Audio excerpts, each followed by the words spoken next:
Supreme Court.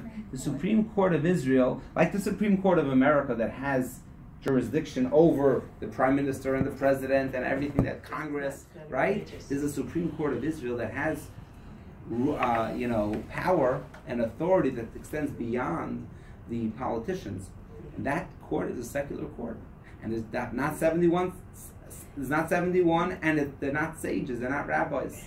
They may not even be religious, probably most of them are not. I thought they were, I'll tell you why, because there was some movie about this woman who wanted to divorce her husband and they wouldn't let her divorce them. There's 3 judges that stand in the court. Now, I'm not sure if that's the Supreme Court or just a different type of a court. I'm not sure. I never I'll tell you why. That makes sense, because you see, let me explain to you. There's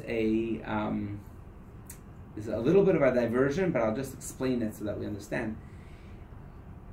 The marriage and divorce was given to the jurisdiction of the rabbinate. That's why. The rabbis decide marriage and divorce. But Israeli law is not religious law, it's not Jewish law. In other words, it's not Torah law. So the regular Supreme Court is not. But the Supreme Court did give, there is no civil marriage in Israel. And therefore there's no civil divorce. Right. All marriage and divorce has to be accepted by the rabbinate, so which, by the way, is contested by many people in Israel. They say, why does the rabbinate have control? But you know what? It was a compromise, because when Israel was established, they needed the support of the religious groups. The religious groups wanted that the whole law should be religious law. And they said, no, we want it to be a democracy, and it should be decided by judges.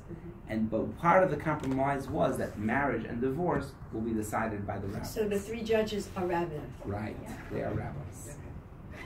Now, the minister of religion wanted to establish not just courts of rabbis, which that exists. He wanted to establish a Supreme Court of rabbis, a Sanhedrin. But he failed. One of the people, by the way, that was against it was a rabbi in Brooklyn. His name was Rabbi Menachem Mendel Schneerson. You kidding, really? He was not for the Sanhedrin. Many reasons why he was not for the Sanhedrin. He didn't think that it was a credible effort. He didn't think it was going to work. He didn't understand why it was necessary, and in other words, he didn't think it would be authentic. That's basically the reason. There's an appendix. I'll point it out later. I think appendix number 3 of this lesson, that is a letter of the Rebbe that discusses why he doesn't think it's a realistic idea. But you should know that there's still a movement to reestablish the Sanhedrin. In fact, there's a website called thesanhedrin.org. It's an Israeli, as recent as 2005, they gathered 71 rabbis, and they appointed, I'm not sure if you heard of Rabbi Adin Steinsaltz. He's actually a Chabad, undercover Chabad. No, he's a Chabadnik, but he doesn't advertise himself as a Chabad. No, I'm saying if you ask him, he wrote books on Chabad philosophy, but he's also a well-known figure. He wrote a commentary and an English translation of the whole Talmud. He's a brilliant man. They wanted him to be the Supreme Justice, and initially he agreed to be part of it. Later he backed away. And there is no Sanhedrin, but I'm just telling you that as recent as 2005 until today, there are people who are trying to. And what was the website? thesanhedrin.org. By the way, it's all in Hebrew, and when it said that go to English website, so I clicked it, but on my phone for some reason it didn't let me go to the English website. So, but I'm sure if you go on the regular computer, it should be. I can verify that the English website is up, because it should be very interesting. It should be very interesting. So, so what's the point, Mr. Zarlin? This is not the first time in history that people try to reestablish the Sanhedrin. In fact, in the 16th century, in the year 1538, there was a similar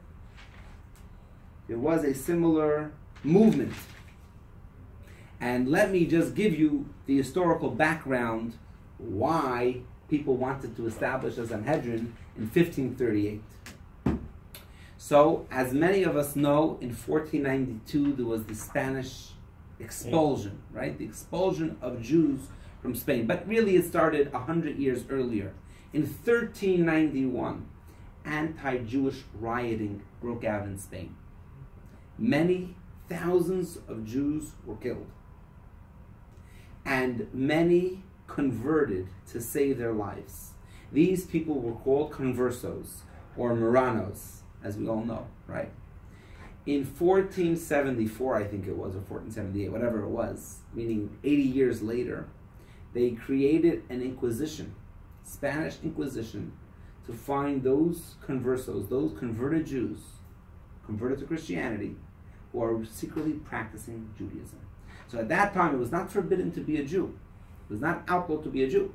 But if you had converted, it was forbidden for you to practice Judaism. And these people did not want to really give up their faith. They would practice secretly, and they were rooted out, and they were found out in many terrible and cruel ways. And in 1492, Queen Isabella, King Ferdinand of Spain, decided to expel all the Jews. And their official reason was that if there are Jews in Spain, they will continue to encourage the Marranos to practice secretly. But if we expel all the Jews, then the Marranos will no longer practice, which was probably true. They expelled all the Jews from Spain. There continued to be secret Jews in Spain for years later, which the Inquisition continued to investigate and find out. Now, many of the Jews that were expelled died along the way. On the way, we're gonna soon see States? What? To the United States or to Europe? Because I know a lot of them went to Greece. Yeah, so a lot of them went to the Ottoman Empire, Turkey. which was Turkey. And the Ottoman Empire was very powerful in those days. So it may have included Greece. Some of them went to Italy. Many of them went to Israel, as far as Israel. Because once you're already on the move, you may as well go to Israel. And Israel was under the rule of the Ottoman Empire. But it was a terrible tragedy that happened to the Jewish people. And many of them went to Portugal. But unfortunately for them, 5 years later, Portugal decided to coerce, to forcibly convert all Jews. They did not give an option of leaving. They said, convert or die. Many Jews converted, and many Jews chose to die. Those Jews that did convert tried in ensuing years to escape Portugal, and those Jews joined the thousands and tens of thousands of Jews that were in the Ottoman Empire and then moved to Israel.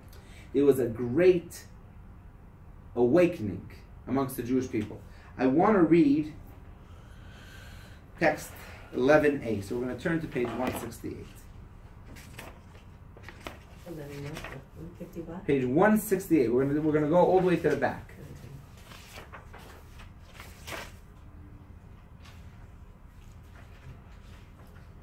For some reason this video is not working, so we're not going to do the video. Okay.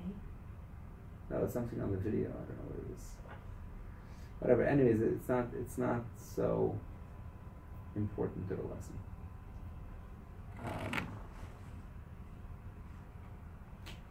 There we go. Okay.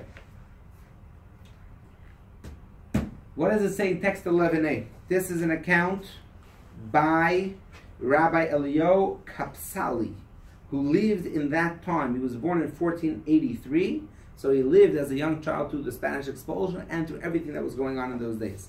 And he writes, our Christian brothers expelled us, consumed us, and destroyed us. First Spain and then Portugal devoured Israel with every mouth.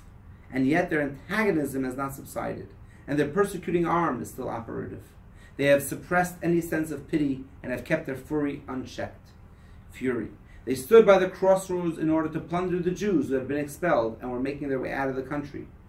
So they didn't just send people out, they robbed those people as they were leaving.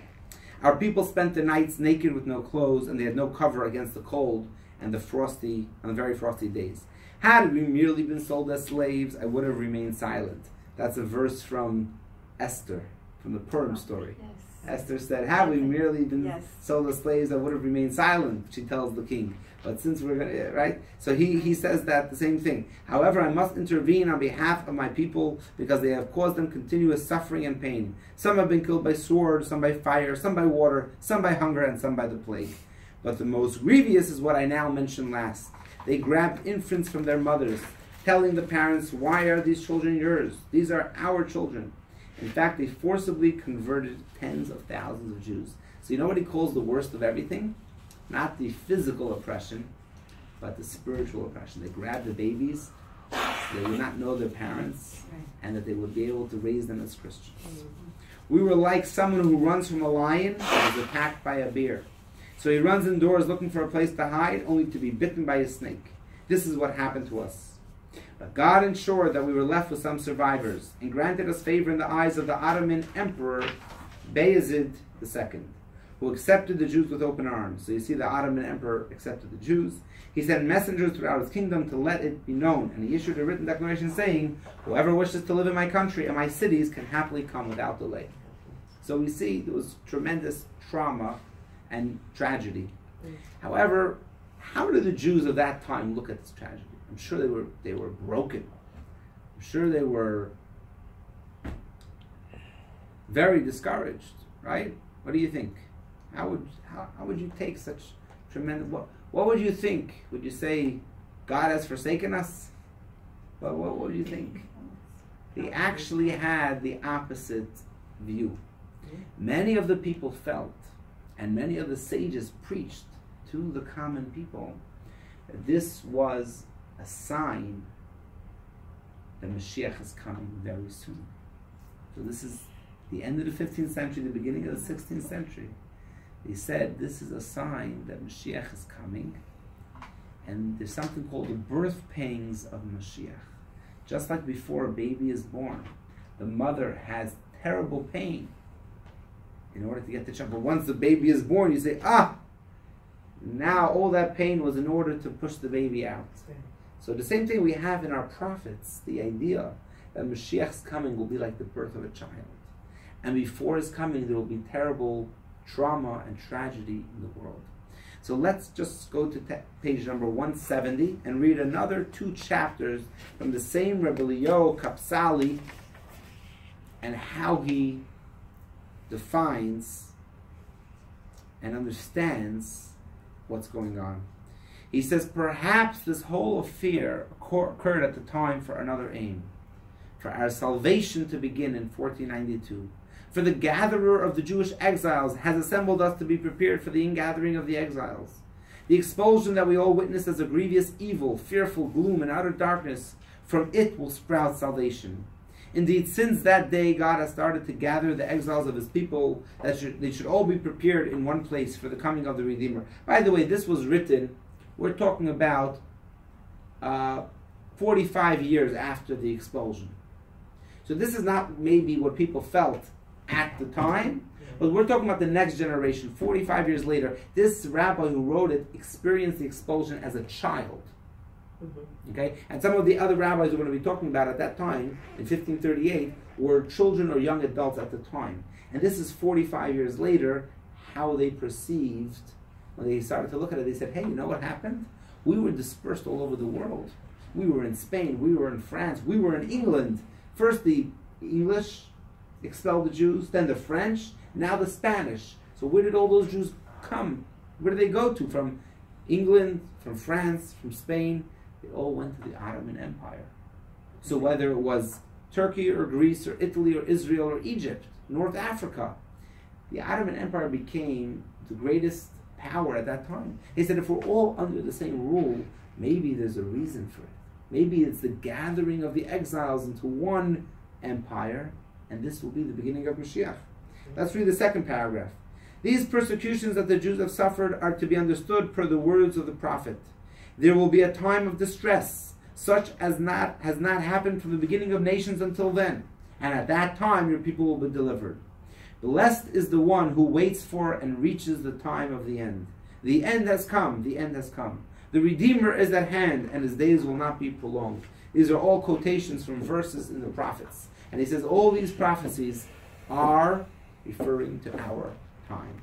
So, as unusual as it sounds, many of the it wasn't just Rabbi Leo. It was many of the great sages and even many of the regular people felt that all this was happening. We were coming to the era of Mashiach. That was all an appendix. So I'm going to just talk a little bit more about what happened in 1538. You can actually turn to page 150, back to 150. And then we're going to get into,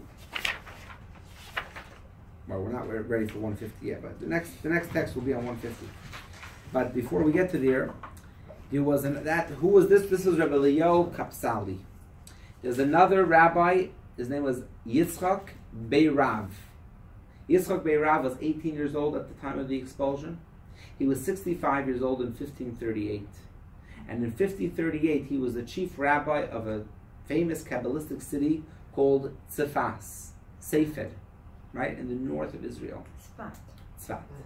We're saying the same thing? Yes, Tzfat. And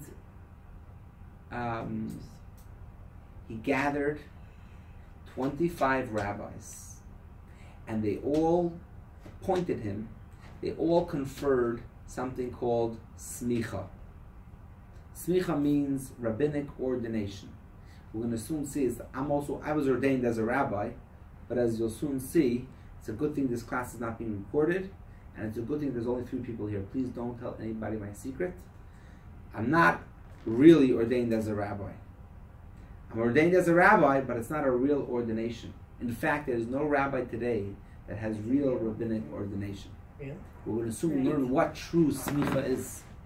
These 25 rabbis went to Rabbi Beirav and in Tzfat, and they said, we ordain you true smicha, true ordination. You're a real ordained rabbi.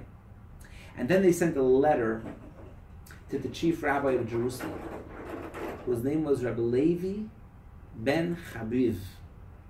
And he said, Rabbi Levi ben Chabiv, we want a letter that you agree to Rabbi Beirav's ordination. He'll be the first ordained rabbi in 1,200 years. He was supposed to be the first ordained rabbi in about 1,200 years. There was only one little problem. That Rabbi Chabiv sent back a letter and said, I'm sorry, I don't agree to the smicha, not because I don't think Rabbi Beirav is qualified, but I don't agree to the terms of the smicha, as we're soon going to learn. And so, why did they want to confer upon him smicha? Because they wanted to reestablish the Sanhedrin. And the 71 justices of the Sanhedrin have to have smicha, have to have true ordination as a rabbi. And they wanted to reestablish the Sanhedrin. Why? Because they assumed that if we have a Sanhedrin, this will usher in the era of Mashiach. After all this distress and all this upheaval that we experienced, it is now time for Mashiach to come. Let us establish a Sanhedrin, a Supreme Court of sages. Let us reconfer smicha, something that hasn't been done in many, many years. And it was a debate between the rabbis of Tzfas, the rabbis of Jerusalem. It was never resolved, and so it never happened. Yeah, how many years does it take to become a rabbi? Nowadays? Yeah. Depends how smart you are. Yeah, it depends. Depends. It really depends on a lot of things. It depends what you, even nowadays, there are different levels of a rabbi.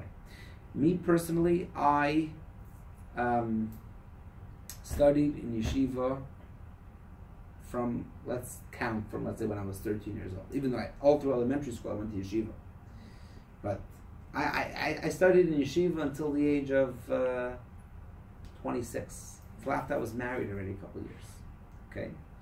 Officially, for me, it took 1 year to become a rabbi. In other words, the course to becoming a rabbi, I had to take 5 tests, 5 exams.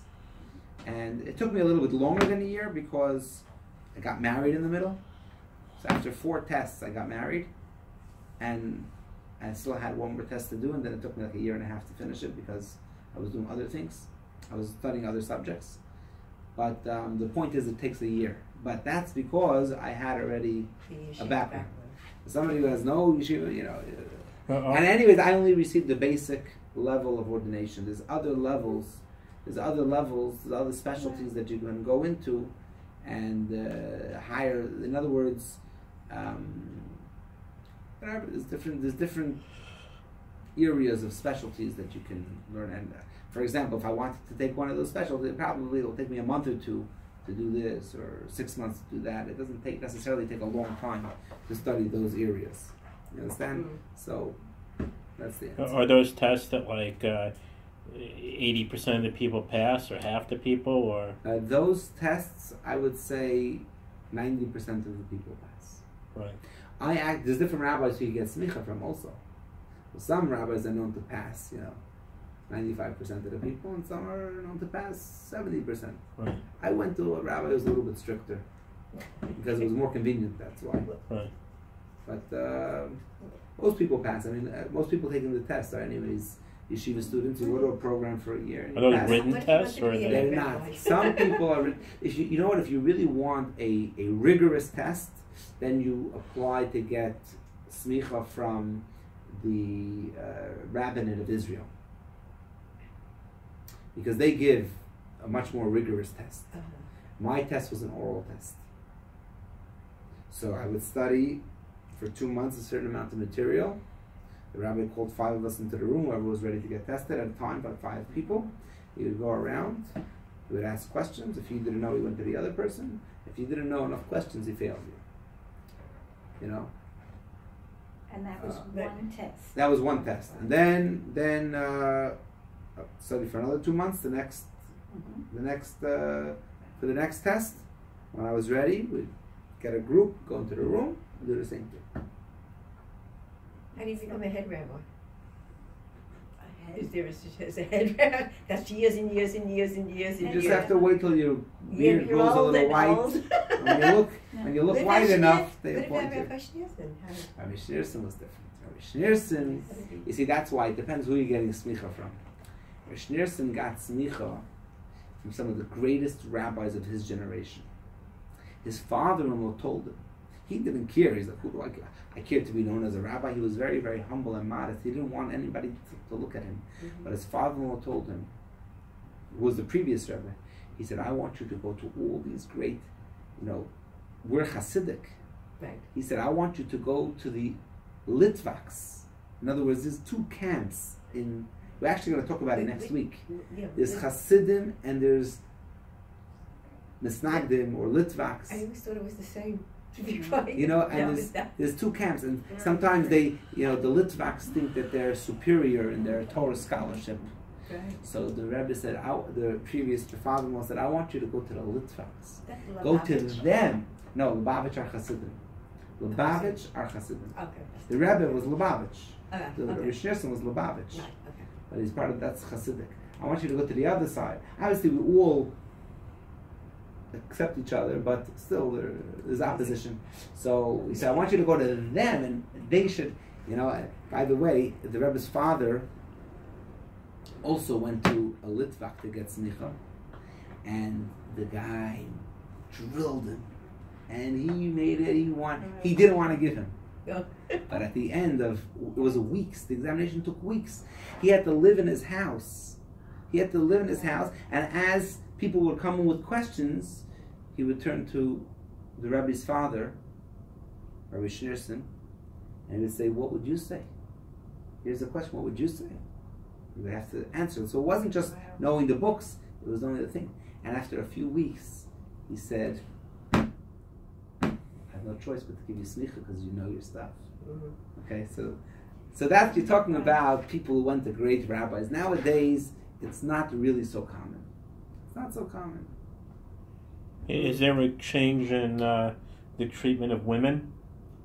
In terms of getting smicha? Yeah. This is off the topic, but I'll just answer quickly, and then I don't want to. But no. Yeah. Okay. The answer is that women cannot receive smicha, even though there are some Orthodox circles that are trying to introduce it. But they're not being successful. In other words, anybody who's introduced, there's a group that considers themselves Orthodox that try to introduce conferring smicha on women, and they are not accepted by any other Orthodox groups. So they not take any more. They still do it, but they're not looked at. Why is another story. I could spend the whole class talking about it. I don't want to really get off the topic. Just one question. If you went to Israel, are you recognized as a full rabbi? In terms of what? Could I get a job in Israel as a rabbi? I don't know. I might have to take another test. Right. I might have to take a test. I might have to take a test, That's, yes. I might have to take a test. That's not fair. With all the learning. Okay, that's also that's another also a issue regression. between Israel and the different. But I'm not worried. I'm sure the tests are not. But that's the rabbinate that would decree Right. whether you're. Yeah. I might have to take another test. Whatever. Anyways, you ready? Yes. What is true smicha? Let's look at text number 2a. Who was the first person to get smicha? So it says, God said to Moses, take Joshua the son of Nun, a man of spirit, and lay your hand upon him. Smicha means rest your hand upon him. That's called smicha. Lismoch, to rest your hand. Lay your hand upon him. Moses did as God commanded him. He took Joshua and presented him before Elazar the Kohen and before the entire congregation. He laid his hands upon him and commanded him in accordance with what God had spoken to Moses. So who was the first person to get smicha? Yehoshua. Moses got smicha. It's not called smicha. Moses was just endowed with authority by God. His authority came directly from God. It's not smicha. Moses then conferred smicha to Yeshua and to 70 other elders. 70 elders, and that was the 71 justices of the Supreme Court. And how did it carry on to the next generation? So we're going to learn a text from Maimonides on page 151. All members of the Supreme Sanhedrin, a minor Sanhedrin, and a Beit Din of 3 judges must be ordained by someone who was himself ordained. If you were one of the 71 elders, you could ordain someone else. Can't ordain someone else if you were not yourself ordained. So Moses ordained Joshua. He ordained 70 other elders, and they in turn can ordain others as rabbis. Moses ordained Joshua by placing his hands upon him. As it says, he laid his hands upon him and commanded it. Similarly, Moses ordained the 70 elders, who ordained others, who in turn ordained others. Thus, the sages in later generations were ordained in an unbroken chain all the way back to Joshua's court and Moses' court. So, only 71. No, there could be more. There could be hundreds. There could be thousands. Okay. There could be thousands. Okay. But the 71 is just the Sanhedrin is 71. But you could have, they had a waiting list for people to get onto the Sanhedrin also. And there are smaller courts of 23, of 3, that also needed ordained rabbis. Okay, so there could be thousands. Everybody could be ordained. But what do we see from here? That there had to be an unbroken chain. By the way, nowadays, and even afterwards, you don't really have to lay your hands on the head and say you're ordained. You just have to say you are now a Rabbi. He says it later in the paragraph, and say you have authority to judge. That's smicha. Why was smicha stopped? Because that chain became broken. In the year after the destruction of the Second Temple, which was from Moses, we're talking about 1,300 years, 1,500 years, smicha endured. Smicha endured. Because the Jews were always living in Israel, even though they went to Babylon for 70 years. They came back, but even then there were Jews still living in Israel. And don't forget, there were people. Smicha can only be done in Israel and through the unbroken chain. And so, for 1,500 years, the smicha endured. And people were being ordained, and more people, and there was always a Supreme Court. But what happened in the year 360, when the Romans said, no more smicha. You may not ordain somebody. Later, they also disbanded the Sanhedrin. But first they said, you may not confer smicha on somebody else. What did the Jews do then? So let's look at text number 3.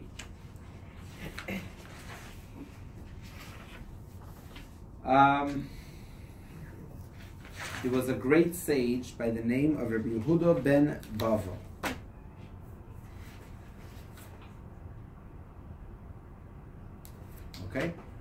By the way, before we go to this, why does there have to be an unbroken chain? Why is it so important? You have to be ordained by one that was ordained. You have to be ordained by one that was ordained. Why, Brad? Because you said so. So I guess. What's the logic behind it? Because so it's pure. So it's pure. Any Joe Schmo could ordain a rabbi. If you have Moses ordained 71 elders, so they're obviously very qualified people, right? Those very qualified people are going to ordain who? Other qualified individuals. We're not going to let this, just anybody can open up. Anybody can just open up a corporation, incorporate a synagogue, and ordain a rabbi. We don't let that happen. We have to make sure there's quality control. Okay. So Rabbi Yehuda ben Bava. Now let's see what happened when they wanted to outlaw smicha. Rabbi Yehuda ben Bava. That man, Rabbi Yehuda ben Bava, should be remembered positively. Were not for him, penalty judgments would have ceased from the Jews. Penalty judgments are something that could only be judged by an ordained rabbi. Let's not go into it, even though the course talks about it. But that's what happened. It happened that the evil empire of Rome enacted an oppressive decree against the Jewish people. They said whoever confers ordination will be killed. Anyone who accepts ordination will be killed. And any town in which ordination is conferred will be destroyed, as will its surrounding areas. In the literal Hebrew, it means the boundaries of that city will be uprooted. Okay. So what did Rabbi Yehuda ben Bava do? He went and sat between two large mountains that was situated between two large cities, Usha and Shafram, and beyond their surrounding areas. So the Tchum, basically a Tchum is, there's a city, and then there's like the suburbs of the city, right? So he sat beyond the suburbs to like a desolate area between two large mountains. He ordained there 5 sages, Rabbi Meir, Rabbi Yehuda, Rabbi Shimon, Rabbi Yossi, Rabbi Elazar, and Shammua. Rabbi Avi said that Rabbi Nechemiah was ordained there as well. And why did he do that? Why did he sit between the two mountains? Because he didn't want to get the city in trouble.